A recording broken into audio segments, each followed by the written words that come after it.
I thought I was making a new friend on the plane, until she showed me a photo of my husband smiling in a hotel room with her. Betrayal cuts deepest when it comes from the one you trusted most. Find out how one wife turned heartbreak into power in this jaw-dropping twist of love, lies, and ultimate revenge.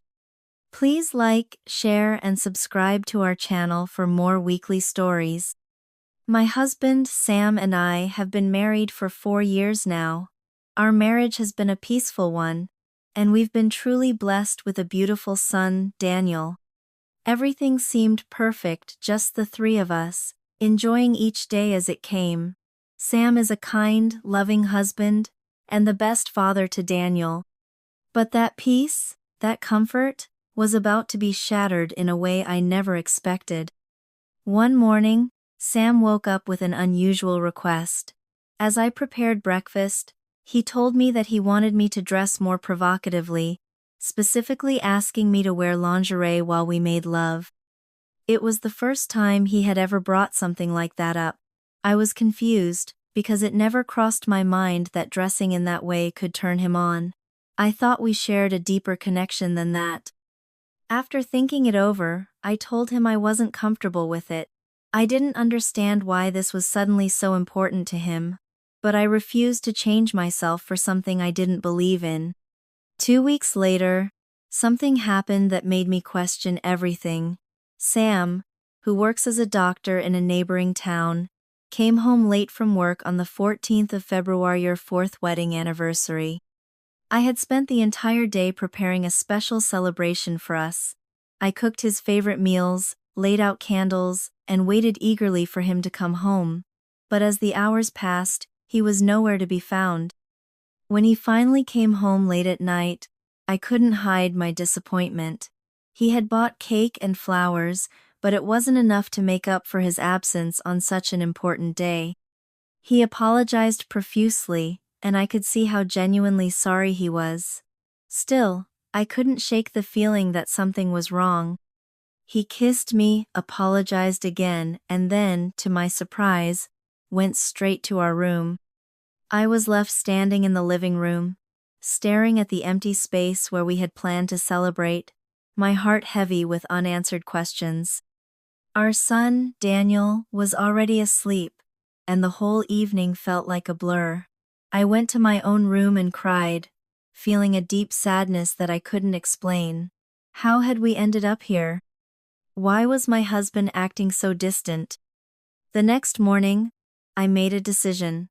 I was going to find out what was really going on in my marriage. I had to know what had caused Sam to change, to pull away from me. 2 weeks after our anniversary, things took another unexpected turn. A woman named Mandy was admitted to the hospital where Sam worked. She had collapsed due to stress from her job. As Sam worked to stabilize her, he noticed something strange. Mandy was wearing lingerie underneath her clothes, something he had never seen in a patient before. The sight lingered in his mind, and as he tried to focus on her condition, he couldn't ignore the attraction he felt toward her. It wasn't long before Mandy was discharged.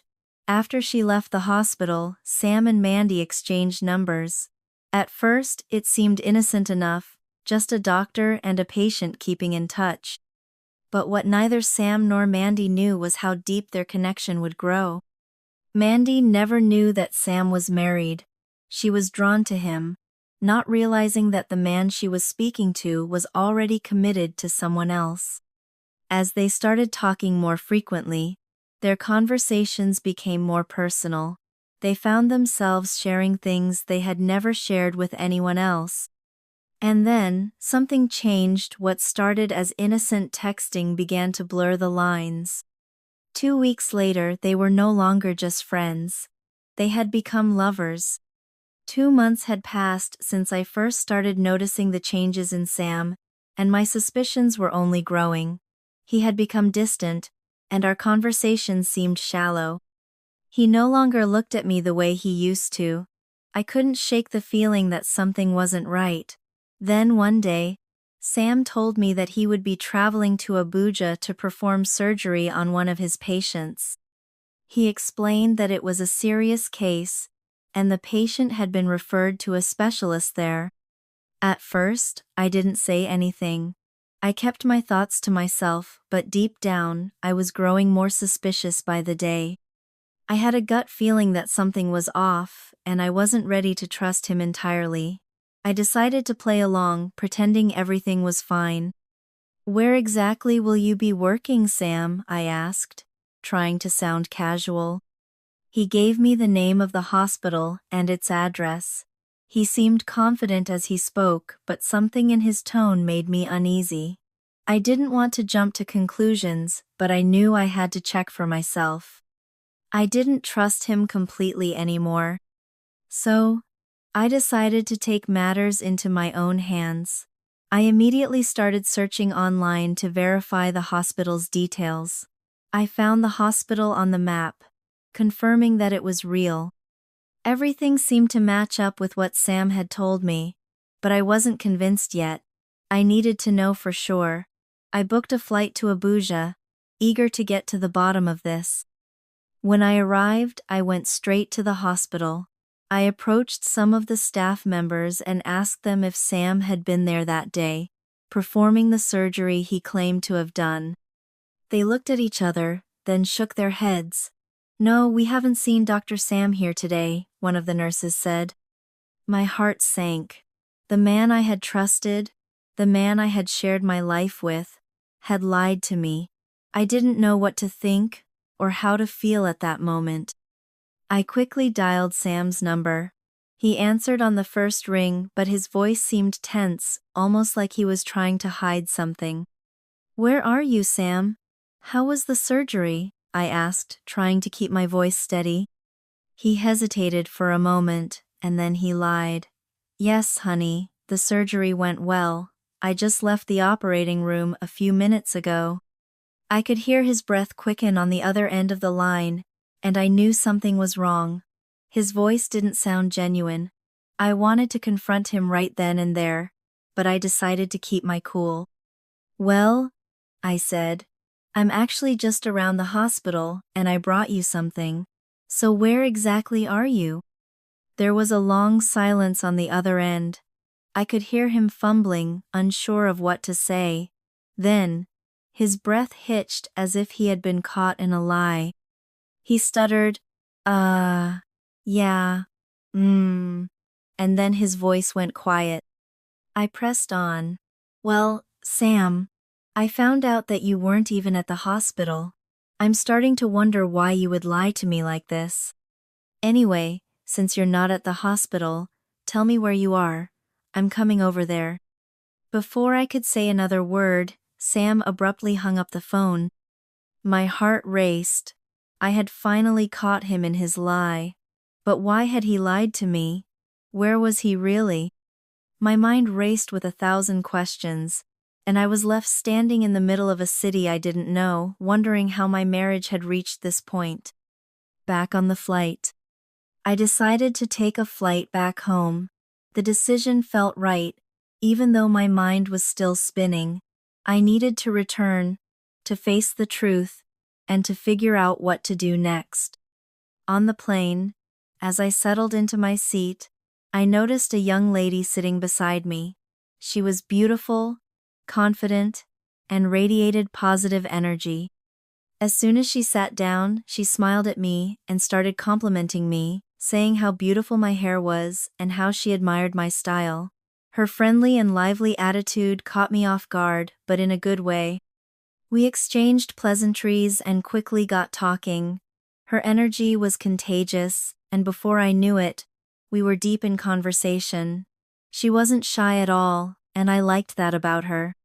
As we talked, I started to feel a little more at ease, but my mind was still preoccupied with what had just happened in Abuja. After a few minutes of light conversation, I decided to ask her why she had come to Abuja.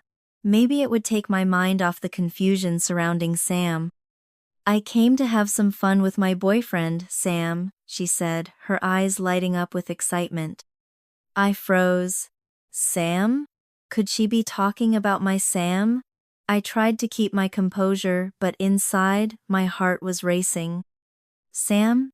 Your boyfriend is named Sam? I asked, trying to sound casual, but I could feel the tension building inside me. Yes, she said, completely unaware of the storm brewing in my mind. We come to Abuja just to have fun, away from all the stress of our regular lives. It's something we do when we get the chance. I sat back in my seat, trying to process what I was hearing. Could it really be the same Sam? My husband? The man I had shared my life with? The man I had trusted? Suddenly, I couldn't hold back my curiosity. You've mentioned him so much, I said. Do you have pictures of him?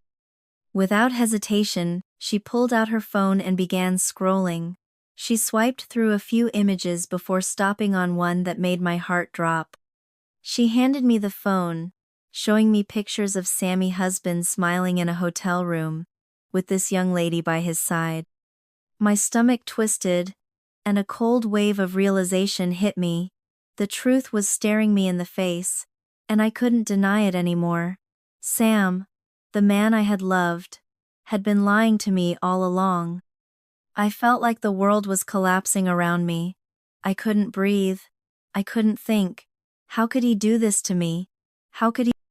I excused myself from her, my voice shaky. Excuse me, I need to use the restroom, I said, trying to keep my composure. I walked quickly to the restroom, my heart pounding in my chest. Once I was inside, I locked the door behind me and leaned against the sink. The tears I had been holding back finally came rushing down. I couldn't stop them. My emotions were overwhelming: hurt, betrayal, anger, confusion. But in a strange way, at least my curiosity had been satisfied. I had the answers I was looking for, but it didn't make the pain any less. Sam had been hiding this from me, and now I had proof. What was I going to do with this knowledge? What would you do if you found yourself in my shoes?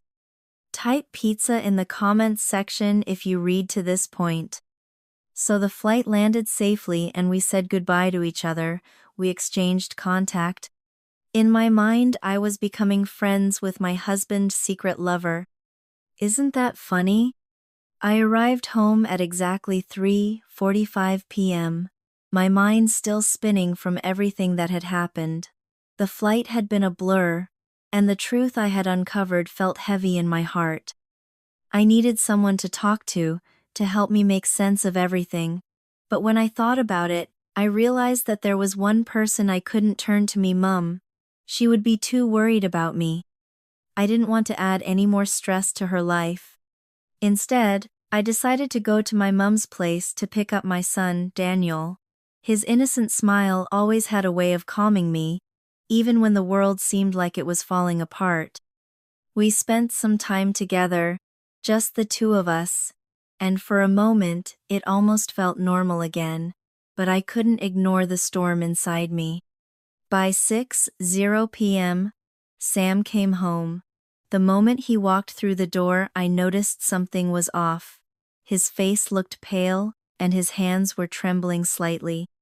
It was as if he knew he had messed up. He had lied, and now the truth was out there. The air felt heavy between us. I was busy cleaning up the house, pretending like everything was fine, but my mind was far from calm. I could feel his presence, but I didn't look up right away.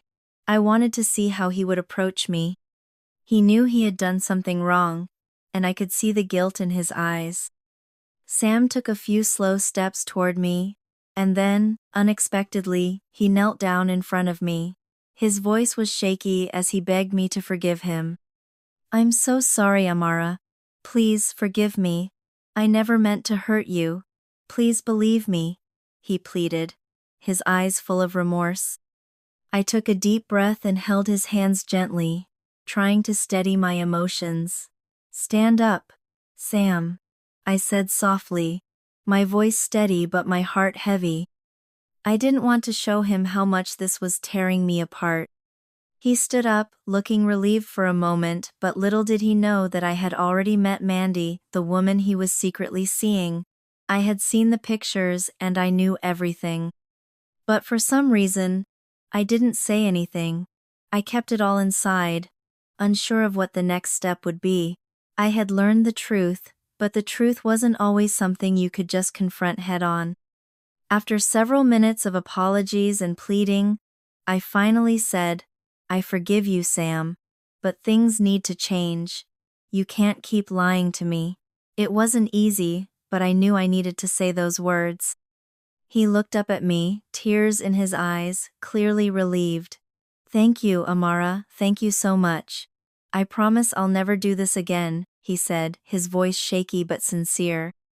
The next day, Sam came home with a bouquet of beautiful flowers, a pair of elegant shoes, and other gifts. He was trying so hard to make up for his mistake. I could see he was genuinely sorry, but the gifts didn't fix the deeper wound.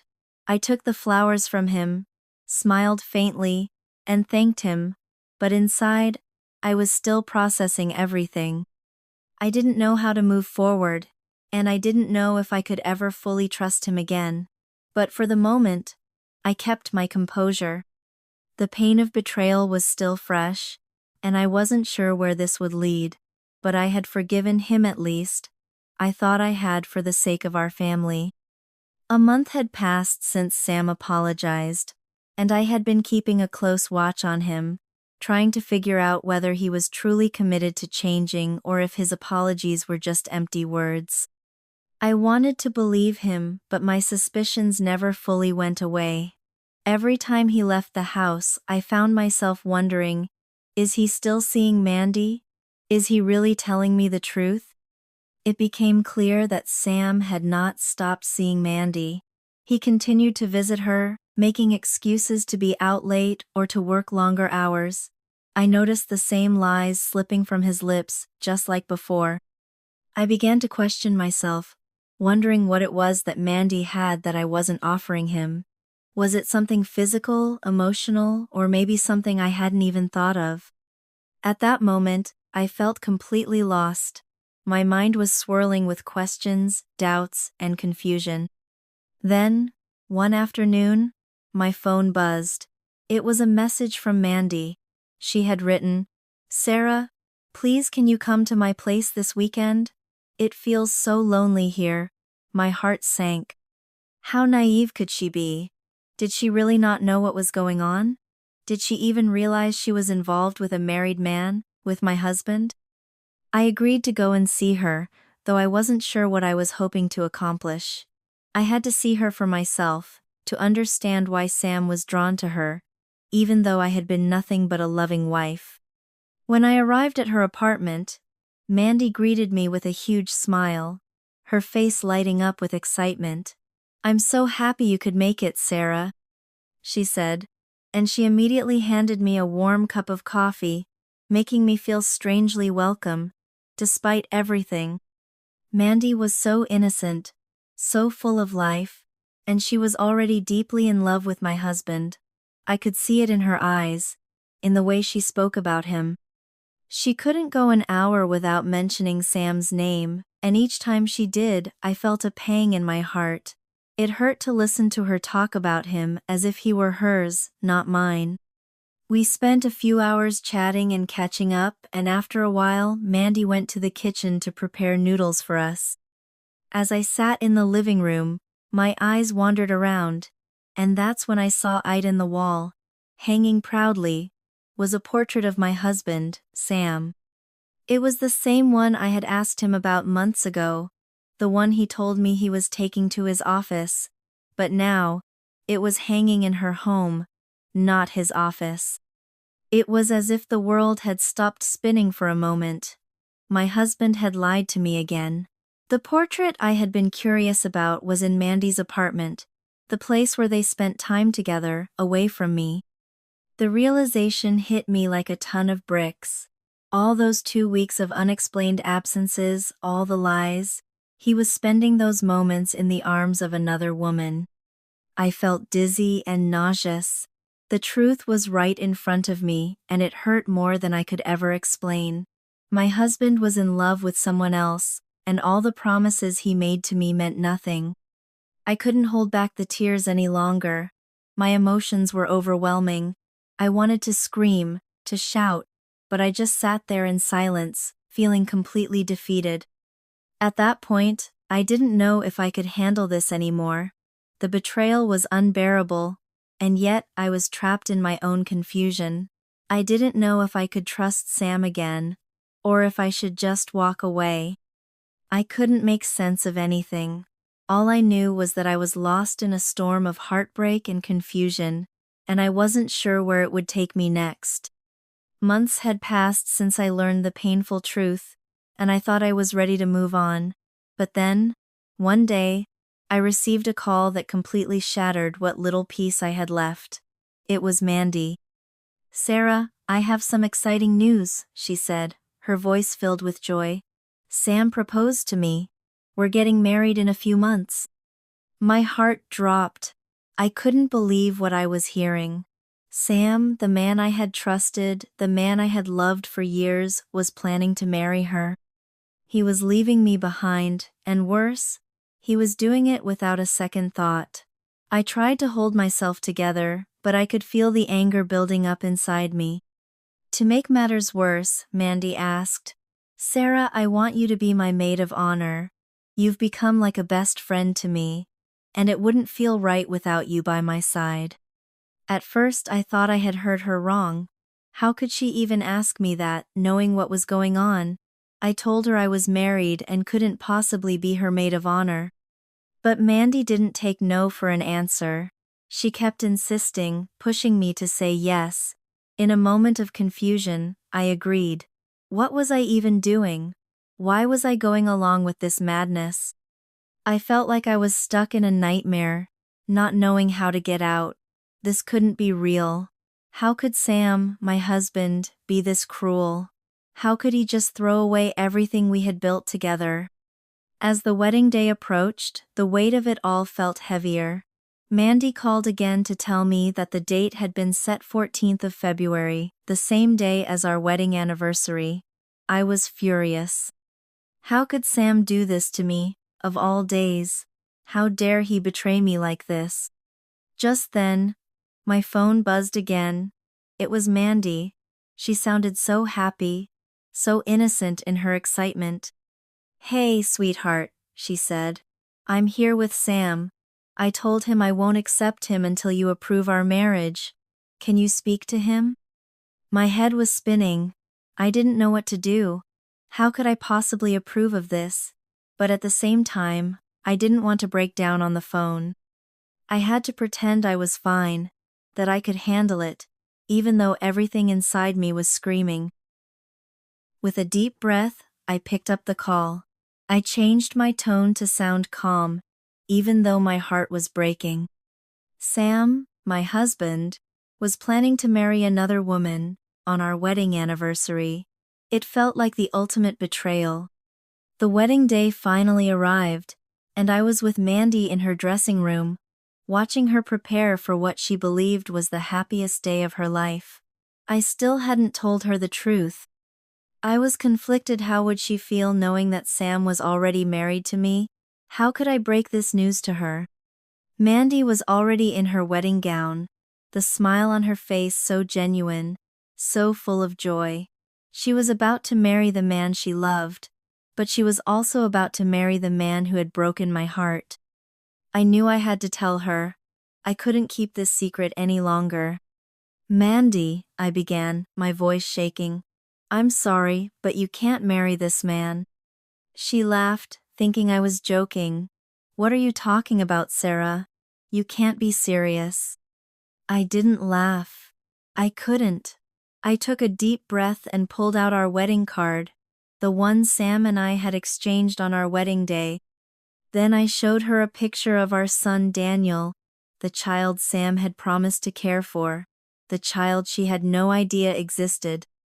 "Mandy," I said softly, "I'm sorry, but it's true. Sam is my husband. We've been married for years. And Daniel, he's our son. You've been in love with my husband, but he's mine. He's been mine all along." Her face went pale, and the realization hit her like a ton of bricks. She started crying uncontrollably, her emotions pouring out. "How could you be this cruel?" she screamed, her hands shaking. "Why didn't you tell me earlier? Today was supposed to be my big day. Why didn't you tell me sooner?" We fought in that room, our emotions clashing, but it wasn't long before I could see the pain in her eyes. She had been just as deceived as I had. She was hurt, just as I was, but it didn't change the fact that Sam had betrayed us both. After everything calmed down, we decided on a plan, a way to confront Sam and make him see the truth. We would both dress in wedding gowns and go to the event center. We would both walk down the aisle as brides. Mandy and I stood together, both of us in our wedding gowns, our faces covered by veils. We walked to the event center, where the pastor and a few guests were waiting for the bride. But when they saw us both walk in, side by side, their jaws dropped. Two brides, two women, both about to marry the same man.